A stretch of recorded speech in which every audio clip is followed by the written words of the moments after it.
What is the job? What does it mean? Why do I do it? Well, I originally got into the field as a sort of an offshoot of neurology. My entry into neurology was because I was interested in the nervous system, and I'm still fascinated by how the brain works. And it's one of those things that, I think almost everybody's interested in it, really. We all have one, and we all want to have it work better.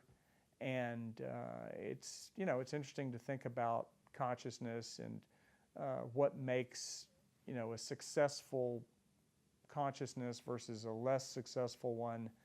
And, how does the thing work? It's really fascinating that you can take this 3.5 pound, pile of meat, and it does all this stuff. And it's creative. We humans are creative. We don't understand creativity. How does that work? We don't understand consciousness. Those are totally intimately related. But those are fascinating questions to me. So those are the reasons I originally entered into neurology, was really more about curiosity and interest in the physiology itself. And once I was in the realm of neurology, I spent a lot of time training at MD Anderson Cancer Center as a trainee. And while I was there, I met the patients there that obviously all have cancer, and I became, really fell in love with the grit and the work, really, that it takes and will take to get through those problems, and the hope that we can get there. The people are very inspiring. They continue to be inspiring. The science is fascinating, and the goal is a worthy goal. It's a noble goal to be trying to overcome these problems. And this is just a subset of problems that people have.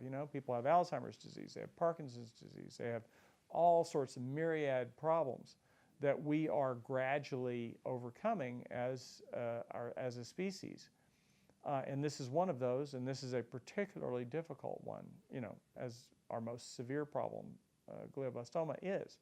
So it was really, the challenge and inspiration of the people and the science, and the hope that I could be part of bringing that to an end, bringing the solution forward, or a solution. But again, like I said before, problems are inevitable, but problems are solvable.